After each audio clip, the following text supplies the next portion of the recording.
Et c'est parti pour Planète Marché, une quarantaine de minutes ensemble pour commenter l'actualité politique, économique et surtout financière. Pour nous accompagner ce soir, nous avons le plaisir d'être accompagnés par Alain Dubrul, directeur de la gestion chez Claresco. Bonjour Alain Dubrul.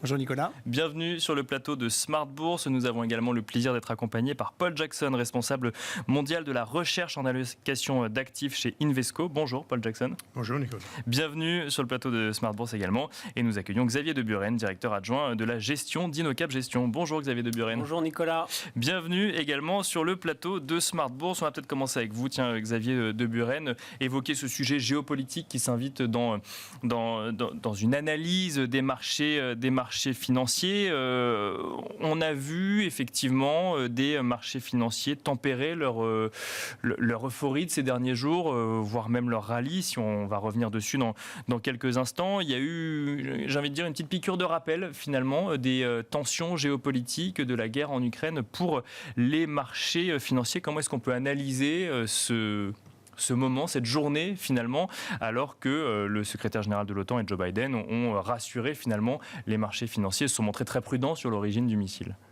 Oui, il y a pas mal de prudence, effectivement, vous l'avez dit, sur les derniers commentaires quant à l'origine de ce drame, puisqu'il y a quand même eu 2 morts. Sur les marchés financiers, c'est une piqûre de rappel, oui, mais après le tel rallye que les marchés ont enregistré depuis un mois, il me semble assez normal que ce soit des occasions pour les investisseurs de prendre des profits sur un certain nombre de valeurs qui ont vraiment très très bien performé. Je vous donne 2 exemples sur les valeurs cycliques. Une valeur comme ASML a repris 40% en un mois.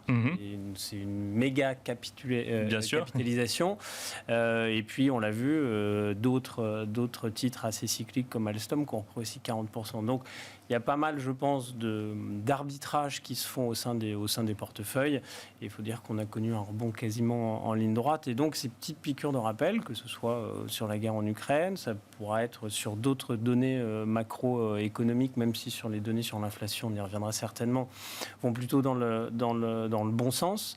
Mais voilà, je pense que c'est plutôt une prise de profit que de s'inquiéter sur une escalade de la guerre en Ukraine. Et je pense qu'un élément aussi qui peut illustrer ça, c'est qu'on n'a pas des valeurs liées à l'armement, que peuvent être Thales ou Rheinmetall en Allemagne, qui prennent 6, 8, 10%. On voit bien que c'est mesuré. Et donc, ce point d'une escalade, je pense, est à mesurer. Alors, vous mentionnez effectivement le rallye qu'ont connu les marchés actions depuis la fin du mois de septembre. Si on reste sur la zone euro, on évoquera effectivement après le chiffre de l'inflation aux États-Unis, la politique monétaire de la Fed, si tant est d'ailleurs qu'on ne l'évoque pas sur la partie zone euro. La BCE a publié sa revue de stabilité financière et dans ce qu'elle indique, elle laisse entendre que les marchés financiers sont peut-être un petit peu trop optimistes par rapport à la suite en matière d'économie sur le sol européen, avec cette idée que le scénario d'une récession au moins technique en Europe est valide à au moins 80% et que les marchés financiers n'auraient peut-être pas intégré toutes les perspectives négatives à prendre en compte pour l'économie européenne. Est-ce que là aussi, c'est une autre piqûre de rappel qu'il faut prendre en compte dans le rallye des marchés actuellement ? Malheureusement, il y a 2 vitesses. Il y a la vitesse de la BCE qui est plutôt en retard et la vitesse des marchés financiers qui sont plutôt en avance et qui anticipent. C'est là les problématiques d'un côté d'un discours et ensuite de performance. J'évoquais le rallye, je pense qu'on a rattrapé des valorisations et des baisses qui étaient bien trop marquées, avec un scénario de récession très marqué, qui avait entraîné beaucoup de cours vraiment très très bas. Et on se rend compte finalement que d'un côté, on a du mieux du côté de l'inflation américaine, on en reviendra. Peut-être se dire que le pic de l'inflation aux États-Unis est derrière nous, qu'on est peut-être au niveau du pic aussi du resserrement monétaire aux États-Unis. À côté de ça, vous avez des données macroéconomiques qui tiennent plutôt pas mal. Et bien sûr, une BCE qui est toujours là en train de dire attention, il faut être prudent. Oui, qui n'a pas laissé pour le moment d'indice d'un potentiel pivot à venir. Il ne faut pas oublier que la banque centrale qui mène la danse, c'est la banque centrale américaine. c'est ça qu'il faut regarder, et que c'est elle qui donne le là, je dirais, sur la politique économique des autres banques centrales. C'est elle qui donne le là sur les niveaux de taux globalement dans le monde occidental. Donc voilà, il faut. La Banque centrale, elle est obligée. Elle était en retard. Hein. Je vous rappelle qu'il y a encore pas très longtemps, elle disait que l'inflation était temporaire. On voit bien qu'elle ne l'est pas, que la Banque centrale européenne court un peu derrière cette inflation, et donc elle se doit de justifier ces hausses de taux qui ne sont pas terminées, c'est vrai. Maintenant, la réalité économique des entreprises montre dans leur discours, et on l'a vu lors de la publication des résultats, c'est qu'elles font face à une inflation qui ralentit. On est dans un phénomène de désinflation, c'est-à-dire qu'on voit vraiment des cours des matières premières, des cours des intrants qui sont en train de baisser, de se normaliser. Un exemple, c'est l'indice du fret à Shanghai qui est en baisse de 70% depuis le début de l'année, qui a perdu 60% sur les 3 derniers mois. Donc on voit là, ça c'était des forces très importantes qui justifiaient une hausse de l'inflation. Et aujourd'hui, sur tous ces éléments-là, le discours des sociétés disent ça ralentit, ça va mieux, les chaînes, les contraintes sur la chaîne de valeur sont en train de se normaliser. Donc c'est des éléments qui sont favorables. Donc il y a vraiment 2 vitesses, 2 réalités. C'est ça ce que le marché dit aujourd'hui. Donc on est sur un rallye qui pourrait aller jusqu'à la fin de l'année, selon vous, si on parle des marchés européens, mais qui sont d'ailleurs en lien évidemment avec les marchés américains. Nous, chez InnoCap, on est plutôt à prendre des profits après le très bon rallye qu'on a eu depuis un mois. On gomme, je dirais, une aberration de valorisation qui vraiment, il y a un mois, on valorisait dans le marché une récession très dure. Je pense qu'on n'est pas dans cette réalité-là. Il y a certaines valorisations de valeurs qui étaient revenues sur des niveaux des valorisations de la grande crise financière, alors que la crise actuelle, ou en tout cas la récession actuelle, est totalement différente de ce qu'on a pu voir il y a 10 ans maintenant. Et je pense que c'est surtout un retour à la sélection de valeurs où il va falloir aller chercher ces entreprises qui ont cette capacité à maintenir leur niveau de rentabilité, qui ont cette visibilité, ces entreprises qui apportent de la valeur ajoutée à leurs clients. Et c'est ça aujourd'hui qu'il faut aller chercher. On a fait le rallye, maintenant il faut se concentrer sur ces valeurs de très bonne qualité, très bien positionnées sur leur business. On y reviendra peut-être sur la façon de les sélectionner. Paul Jackson, j'ai envie de vous poser la même question, mais de manière un peu plus globale. Alors effectivement, on a évoqué avec Xavier de Buren les piqûres de rappel à mettre en regard effectivement du rallye de ces marchés actions. Comment est-ce que vous l'interprétez, ce rallye qu'on connaît depuis maintenant un peu plus d'un mois sur les marchés européens, mais aussi sur certains indices américains? Je crois que d'abord, on a vu des niveaux très bas dans les marchés, donc peut-être il y a eu une descente trop exagérée. Donc il y a une espèce de correction de cette tendance baissière. Mais je crois que le plus important a été, il y a quelques semaines, les chiffres sur l'inflation aux US, qui a totalement changé les donnes dans les marchés. Donc, depuis quelques mois, on n'a vu que des surprises négatives. Donc, les chiffres d'inflation qui étaient plus élevés qu'attendus. Bien sûr. Et puis, finalement, on a vu pour le mois d'octobre quelque chose qui a apporté une bonne nouvelle. Et les marchés, ils ont hyper bien réagi. Donc, une baisse des taux longs et une reprise des marchés actions, surtout les valeurs de croissance, par exemple. Et donc, pour moi, je crois que les marchés toujours sont en train de rechercher la prochaine reprise. Donc, je crois qu'il y a cette histoire-là. J'en suis pas persuadé que voilà, on est reparti pour toujours. Je crois qu'il y aura des descentes et puis des reprises, mais un de ces jours, peut-être assez tôt l'année prochaine, il y aura cette transition d'un régime contractionnaire dans les marchés vers un régime de relance. Et donc, pour moi, 2023, ça sera une année, ça ne sera pas difficile, mais une année beaucoup plus... complexe pas complexe, mais rentable que 2022. pour les investisseurs dans les actions. Du fait des valorisations des entreprises, pourquoi plus rentable que 2022 ? Parce qu'il y aura 2022 a été complètement dominé par l'inflation et un resserrement très agressif Bien sûr, oui. des banques centrales. L'année prochaine, on sera en train de regarder, voilà, quand est-ce que la Fed va atteindre le pic en termes de taux terminal, oui, bien sûr. taux terminal. Et une fois que les marchés commencent à sentir, voilà, c'est prêt, je crois que les marchés vont se relancer.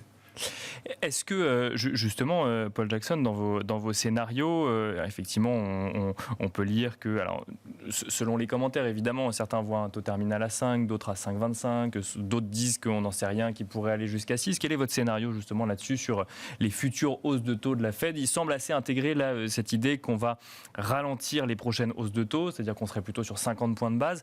Mais vous avez un scénario sur le taux terminal de la Fed ? Dans les marchés, c'est pricé pour 5% et je crois que pour moi, ça c'est raisonnable. 5% peut-être en mai, juin de l'année prochaine et puis peut-être 4,50, 4,75 à la fin de l'année. Donc une baisse pendant la deuxième partie de l'année. Une baisse qui interviendra assez rapidement, du coup, après le taux terminal atteint, pour le coup. Ouais. J'ai envie de vous poser la même question, Alain Dubrul, effectivement, puisqu'on en arrive, on a commencé à en parler avec Paul Jackson sur ce sujet inflation, effectivement. Donc, Paul Jackson nous l'a rappelé, on l'a découvert jeudi dernier, un chiffre qui a surpris dans le bon sens du terme, donc 7,7% au mois d'octobre aux États-Unis dans sa version globale, et qui alimente l'espoir, effectivement, de voir une Fed un petit peu moins restrictive que ce qu'on avait pu voir jusqu'alors. Les membres de la Fed eux-mêmes se sont exprimés pour dire attendez, ça n'est que le début et pour l'instant, notre stratégie n'a pas changé. Peut-être qu'on reviendra un tout petit peu effectivement sur nos prochaines hausses de taux ou qu'elles seront moins conséquentes. Comment est-ce que vous analysez Est-ce qu'on peut parler d'un nouveau chapitre qui s'ouvre actuellement sur les marchés ? Non, c'est trop tôt pour le dire ? Alors, on peut certainement dire qu'il y a eu un tournant, un pivot qui a été atteint parce que les marchés ont déjà monté en octobre alors que les nouvelles restaient mauvaises, mais ils cherchaient désespérément le signe que sur l'inflation, on avait atteint un petit peu ce pic.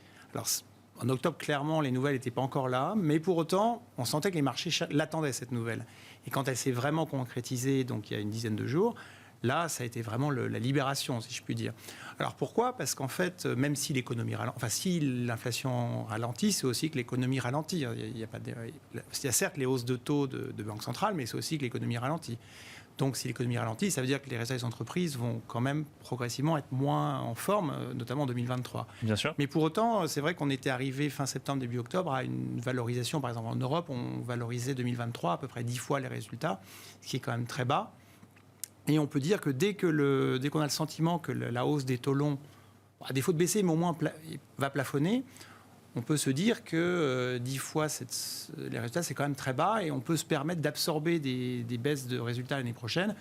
À ce moment-là, on est peut-être plutôt à 11 fois ou 12 fois, mais ça reste pas encore très cher. En attendant, la fameuse reprise peut-être attendue, moi je la vois peut-être un peu plus tard, en 2024, mais c'est vrai qu'au cours de l'année 2023, plus on va avancer, plus on va arriver vers le moment où la Fed va commencer à peut-être baisser ses taux et où l'économie va aussi redémarrer et les marchés m'y regarder de l'avant. Donc aujourd'hui, avec le rebond, on n'est plus à 10 fois 2023, on est à 12 fois. Alors certes, ça reste pas très cher. Probablement, les estimations de résultats vont baisser. Mais à partir du moment où les taux ne montent plus, ça peut se regarder.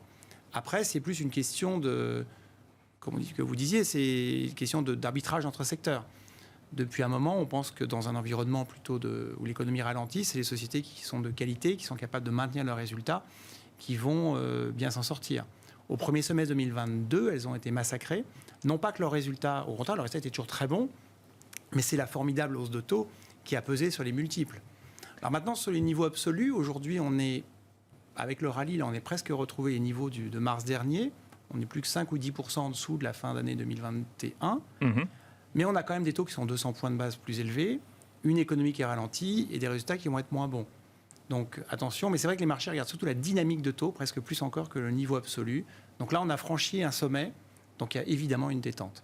Une détente actuelle. Alors effectivement, mais de ce que je comprends de ce que vous nous dites, effectivement, donc le marché regarde la dynamique de hausse de taux avec quand même cette idée à prendre en compte qu'on intègre une nouvelle normalité. C'est-à-dire que c'est pas parce que la Fed rebaissera ses taux demain qu'on reviendra sur des taux obligataires comme on les a connus il y a 2 ans ou qu'on reviendra dans un environnement aussi accommodant qu'on a pu le connaître il y a quelques années.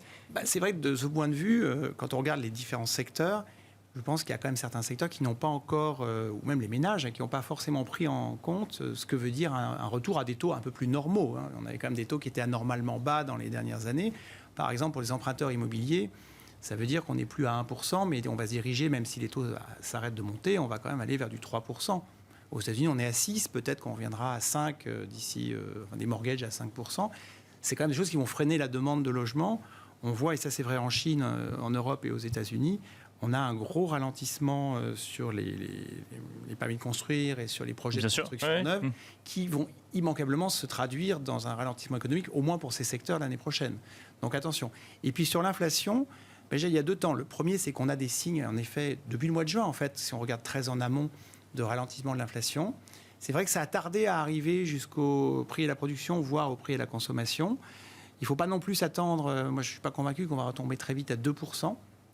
D'abord parce qu'il y a des effets différés. Regardez par exemple en France, l'énergie, les prix de l'électricité pour les particuliers vont monter de 15% en janvier, mais ils auraient dû en fait doubler.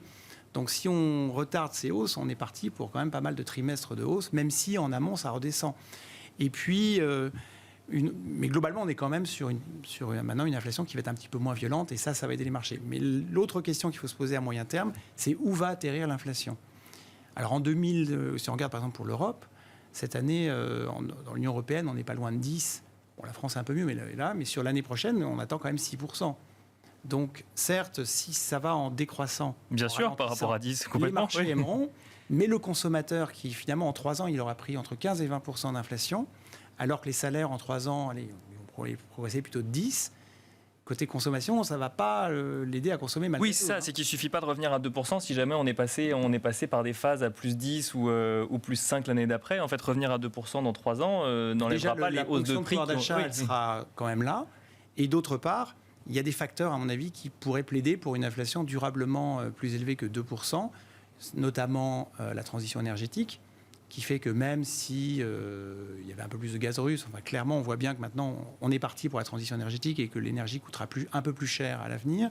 La relocalisation aussi, le fait d'avoir une économie plus circulaire, de dépendre moins du grand import, ça veut peut-être dire aussi plus de flexibilité, mais aussi des coûts un peu plus élevés si on produit dans sa zone. Et puis, sur le marché du travail, a priori, probablement qu'avec la récession, on va avoir un peu plus de chômage, mais pour l'instant, le marché du travail reste très tendu. Et on peut se poser la question de savoir si c'est uniquement lié à l'économie ou à un nouveau changement, un changement de comportement des ménages ou des acteurs. Et si le travail reste rare, il va rester plus cher.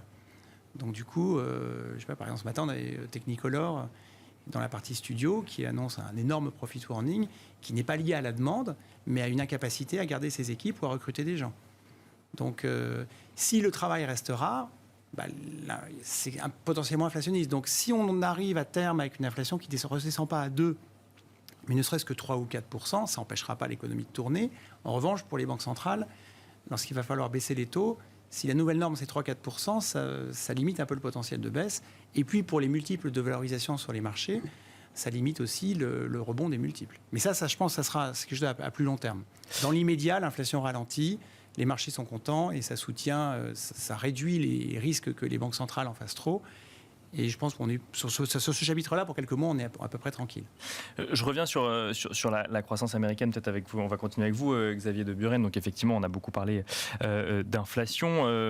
Il y a cette idée effectivement d'agissement de la Fed en lien avec ce chiffre de l'inflation, mais également d'impact sur cette croissance américaine, avec des scénarios de récession attendus aux États-Unis ou en Europe. Mais en même temps, donc on a découvert les ventes au détail encore cet après-midi. On entend de plus en plus, où on peut lire de plus en plus d'analyses dire mais on attend tellement cette récession que finalement elle n'aura jamais été aussi bien préparée. Quel est votre scénario sur l'impact que peut avoir cette politique monétaire sur la croissance aux États-Unis en 2023 ?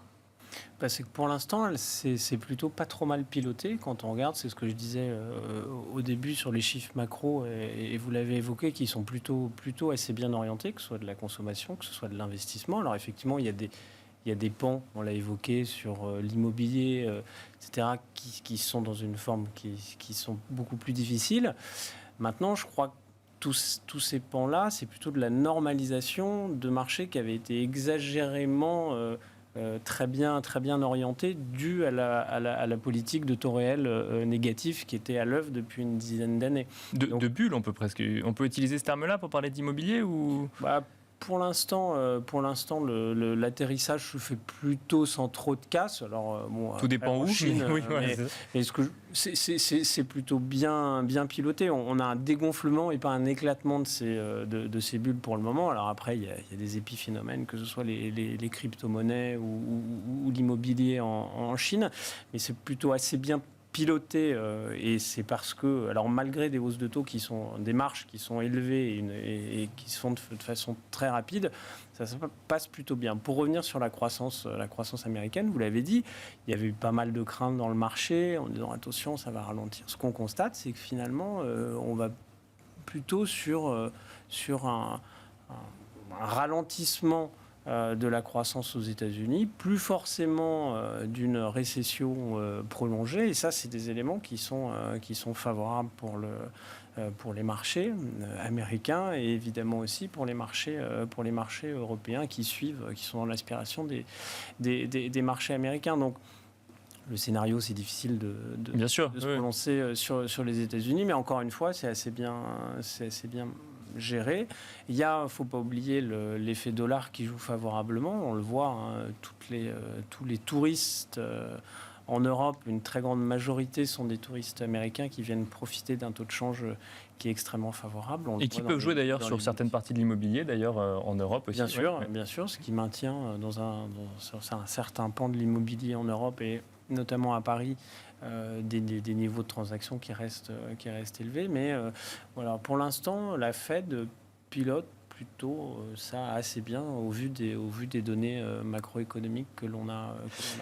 Avec cette prise de parole de Lael Brainard qui explique quand même que le sujet du marché du travail aux États-Unis est un sujet qui est quand même assez complexe à aborder dans la compréhension qu'on peut en avoir justement. Alors effectivement, on l'a évoqué rapidement avec Alain Dubrul aux États-Unis mais aussi en Europe, mais il y a cette donnée-là qu'il faut prendre en compte et qui risque de complexifier un petit peu le travail de la Fed sur l'année prochaine. Alors sur le marché du travail américain, ce qui est intéressant de voir, c'est que finalement, quand l'argent n'est plus gratuit, toutes les grandes sociétés de tech américaines se mettent à licencier. Donc ça, c'est l'illustration de tout ce qui s'est passé depuis 10 ans, où finalement, ce sont des sociétés qui ont une croissance formidable, que ce soit en termes de chiffre d'affaires, mais aussi en termes d'employés, parce que elles pouvaient recruter des gens avec de l'argent gratuit. Et puis, voilà, quand une partie de l'équation change, à savoir cette hausse de taux, eh bien, pour la première fois, on voit tous ces grands groupes de tech américains qui se mettent à licencier. Mais c'est sûr que l'emploi est un élément fondamental dans la conduite des politiques monétaires des banques centrales, et notamment aux États-Unis, où finalement on a plusieurs forces contradictoires qui sont encore en jeu. Sur certains profils, on a un manque extrêmement criant de main-d'œuvre. On a la crise sanitaire aussi qui a fait sortir pas mal de catégories de travailleurs hors du marché du travail, parce que finalement elles ont trouvé un équilibre peut-être chez eux, différent, différent, le coût du nounou par exemple qui est élevé. Enfin voilà, il y a des arbitrages qui sont faits, et puis d'un autre côté on voit certains secteurs, comme on l'a dit, qui commencent à licencier. Donc voilà, il faut attendre que la poussière retombe un petit peu pour voir peut-être un rééquilibrage, effectivement. Voilà. Mais je pense que c'est important d'avoir en tête qu'on assiste à une normalisation d'énormément de choses aujourd'hui, et on revient finalement à la réalité, que ce soit sur des niveaux de taux qui vont se normaliser à des taux qu'on avait vus avant la grande crise financière et qui étaient plutôt sur des niveaux normatifs, une inflation qui n'est... Voilà, depuis 10 ans, on n'était plus dans la réalité, et là, on revient à des choses plus réelles. Dans une réalité dans une réalité financière plus réelle, c'est ça, quelque part, plus normative en tout cas. Plus normative. Alors, Alain Dubrulle et après Paul Jackson. Un point de prudence, c'est que, en fait, vous vous souvenez, au premier semestre, la difficulté, c'était on n'arrivait pas à produire, il fallait commander énormément pour être sûr d'avoir des approvisionnements, etc. Et aujourd'hui, notamment dans l'industrie, on a encore un certain nombre de secteurs où ils sont en train de délivrer le backlog. En fait, ils avaient des tels carnets de commandes qu'ils étaient en retard et maintenant ils le font. Alors que les futures commandes commencent à se réduire. Mais je dirais, si on prend l'activité saute, le bâtiment, c'est caricatural. C'est qu'aujourd'hui, même si on sait que l'année prochaine, ça va fortement ralentir, les chantiers sont toujours en retard, pas terminés. On n'arrive toujours pas à trouver quelqu'un pour faire son chantier. Donc, il y a un peu un paradoxe entre une activité spot qui est encore très bonne parce que on rattrape le retard. Bien sûr, donc les commandes sont là. Et une activité à moyen terme qui est beaucoup plus incertaine. Et on le voit plus généralement dans les résultats des entreprises, qui étaient très bons au deuxième trimestre. Finalement encore, pour la plupart des entreprises, très très correctes au troisième trimestre. Alors là, sur les perspectives, on les sent un peu plus prudents, évidemment, mais pas non plus cataclysmiques, mais il y a quand même une grande incertitude. Eh bien justement, Paul Jackson, ça nous fait plusieurs sujets à évoquer ensemble. J'avais envie de vous demander tout d'abord votre scénario pour un soft landing de l'économie américaine, mais ce qui nous amènera peut-être également à parler de la saison, des résultats et de la façon dont vous la voyez. Mais d'abord, un soft landing à l'américaine, pour vous, est hautement probable aujourd'hui ? Je crois que c'est possible. Je dirais qu'il y a une probabilité de récession aux US qui est moins élevée qu'en Europe. Mais quand même, il y a certains éléments inquiétants aux US. D'abord, on parle là de la construction, fabrication des maisons. Et avant chaque récession, depuis 1950, il y avait cette descente d'activité dans la construction des maisons. Et on le voit clairement aujourd'hui. Depuis quelques mois, il y a une descente assez rapide d'activité dans ce secteur.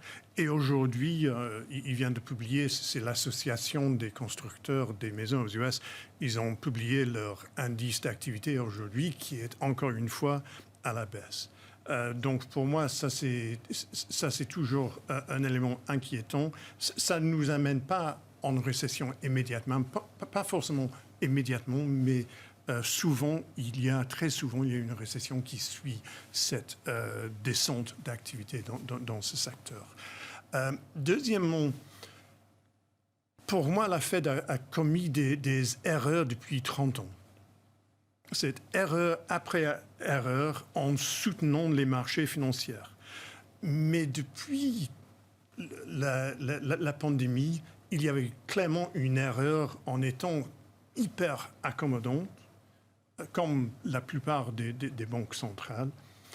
Et en changeant cette politique très rapidement, je crois qu'on augmente la probabilité d'un accident quelque part, soit dans l'économie, soit dans le système financier. Donc, je crois qu'aux US, ils ne sont pas sortis de l'auberge. L'année prochaine peut toujours être assez difficile en termes de croissance. Et si on regarde trimestre par trimestre, il y a une décélération les dépenses sur la consommation.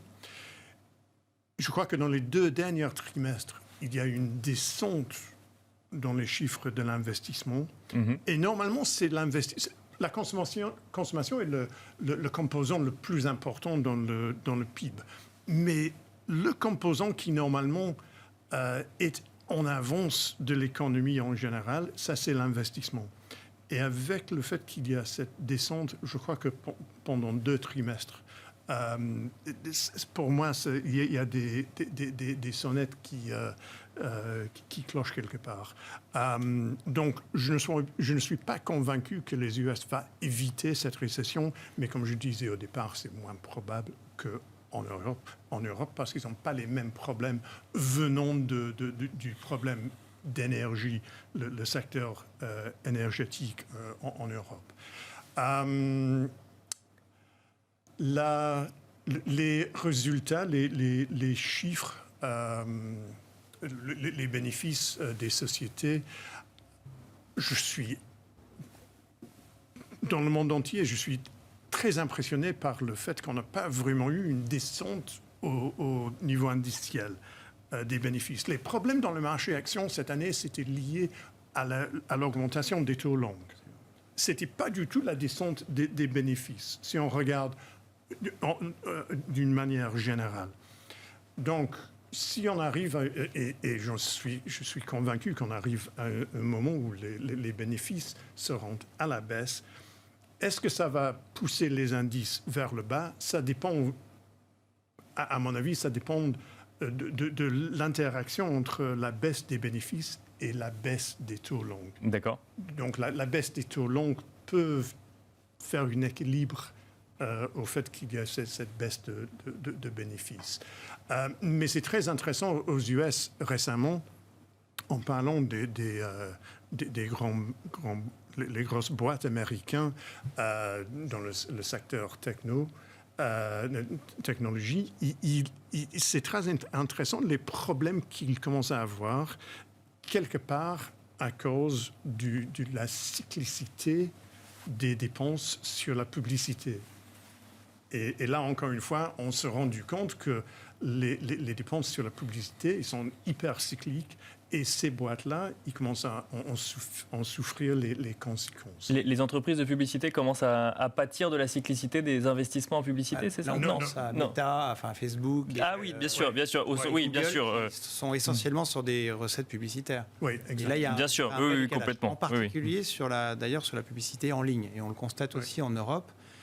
Quelque part, les études, Ipsos ou la télévision, ça baisse un peu, mais c'est plutôt des modèles purs Internet qui ont vu un gros décalage sur les derniers trimestres. Alors même que c'était quand même des valeurs qui avaient très fortement progressé et très fortement performé sur les marchés financiers, justement, lors de la réouverture des économies. Paul Jackson, peut-être avant de repasser la parole à Alain Dubrul. Oui, mais en parlant de ces sociétés comme Meta et autres,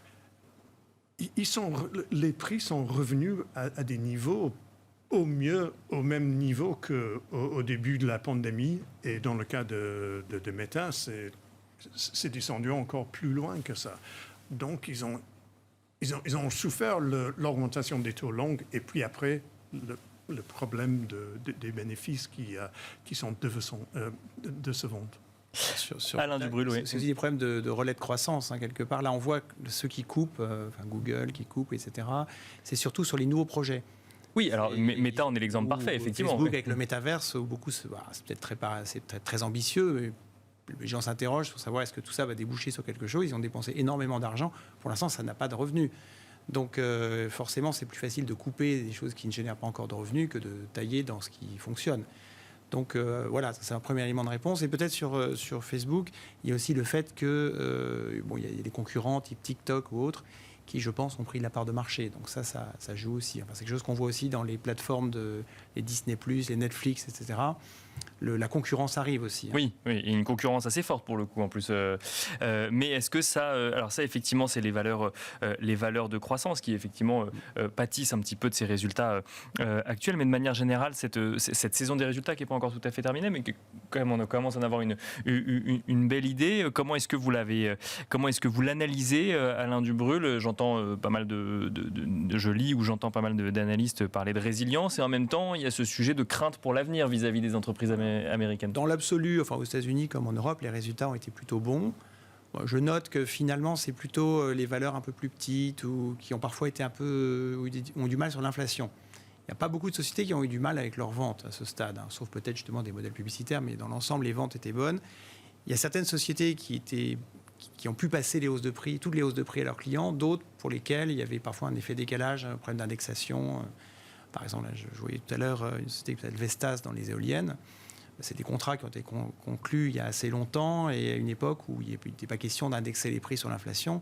Donc là, ils se sont retrouvés avec un effet de ciseaux épouvantable, donc ils sont en perte cette année.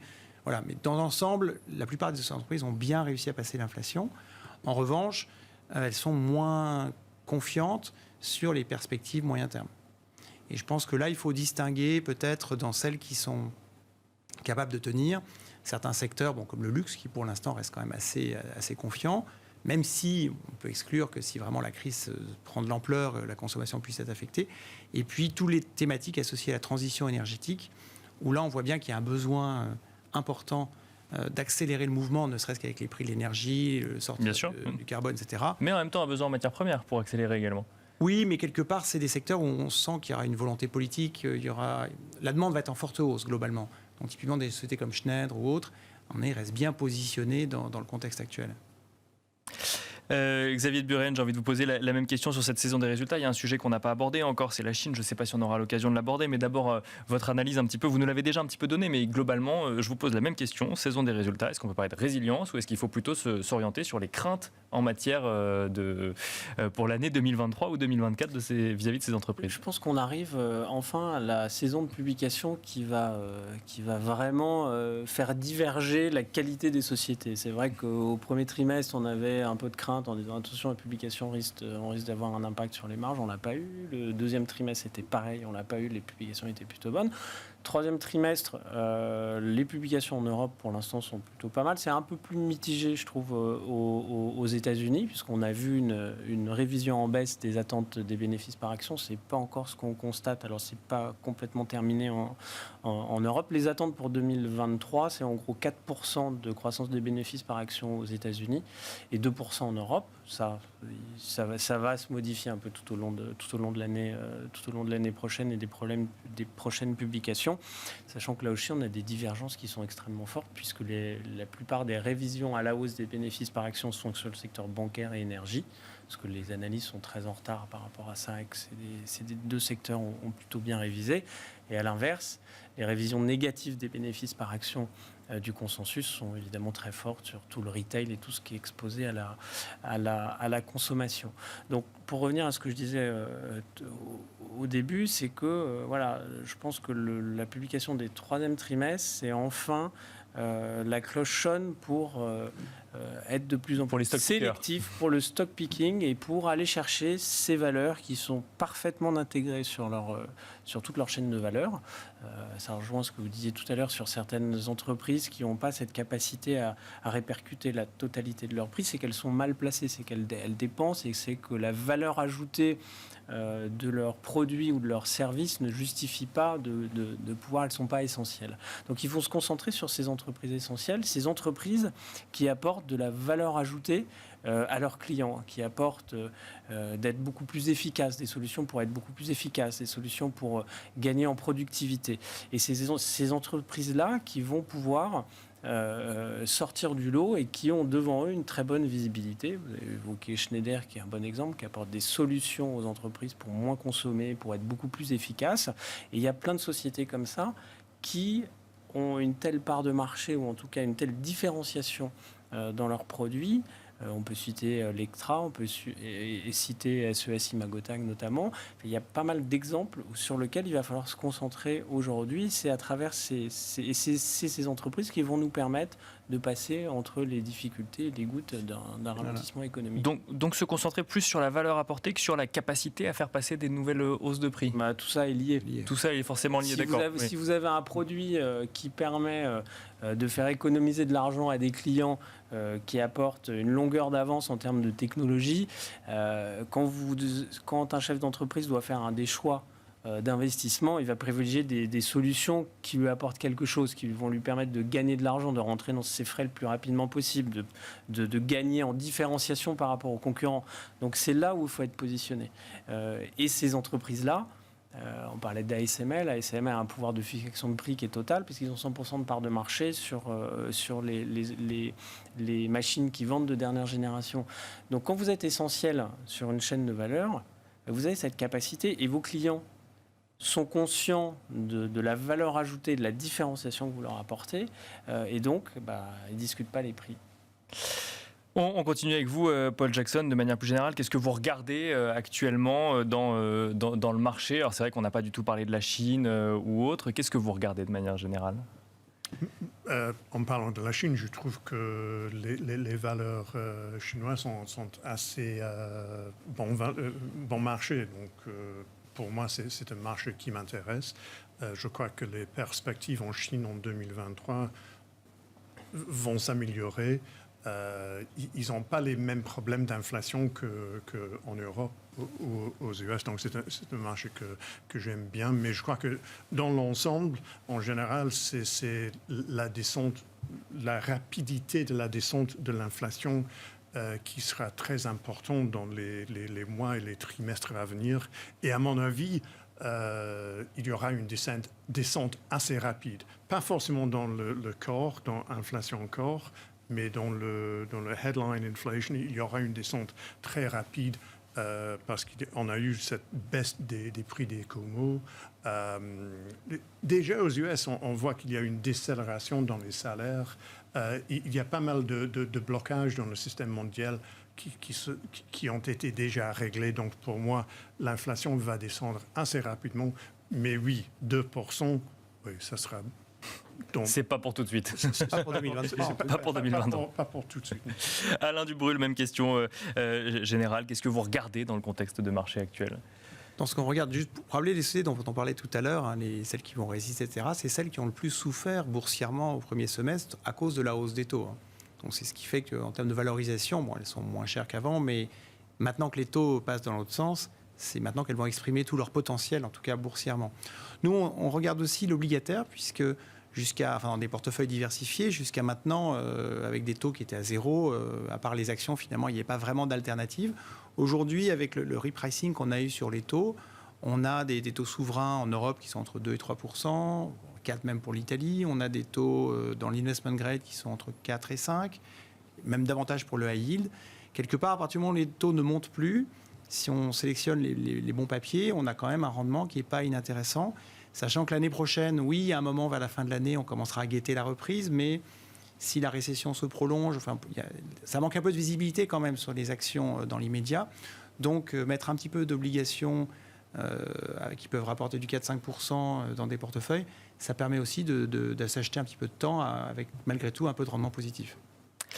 Xavier de Buren, on va finir avec vous. Alors effectivement, vous avez exprimé cette idée de sociétés qui apportent de la valeur à leurs clients et qui peuvent faire passer les prix de manière plus générale. Si on sort des actions, qu'est-ce que vous regardez également ? Pour revenir sur le côté obligataire qui est effectivement intéressant parce qu'on peut trouver des rendements, la difficulté c'est de trouver du papier parce que le marché est très, très asséché aujourd'hui. Donc voilà, je pense qu'il vaut mieux plutôt se concentrer ou investir à travers des fonds plutôt que d'essayer de trouver du papier, parce que là, c'est vraiment extrêmement difficile. Et pour jouer le niveau des taux américains qui sont élevés avec du rendement, le coût des couvertures en dollars est assez important aussi. Donc voilà, mais c'est sûr que c'est une diversification et qu'on a un retour de l'intérêt pour le marché obligataire dans des portefeuilles. C'est clair que le dollar, par exemple, les taux américains, enfin la décélération des taux de l'inflation aux États-Unis étant un peu plus rapide qu'en Europe, on a vu les taux longs ont gros baissé de 20-30 points de base aux États-Unis et beaucoup moins en Europe. L'impact sur le dollar était immédiat. C'est-à-dire qu'il a baissé de 3-4% par rapport à l'euro. Donc effectivement, quand on raisonne en termes de rendement, c'est difficile de le faire sur d'autres devises parce que si on veut couvrir la devise, en fait, dans la couverture de devise, on prend le différentiel de taux de toute façon. On finira là-dessus. Merci beaucoup Alain Dubrul. Je rappelle que vous êtes directeur de la gestion chez Claresco. Merci Paul Jackson, responsable mondial de la recherche en allocation d'actifs chez Invesco. Et merci Xavier de Buren, directeur adjoint de la gestion d'Inocap Gestion. Merci à tous les trois. Et quant à nous, on se retrouve tout de suite dans le dernier quart d'heure de Smart Bourse.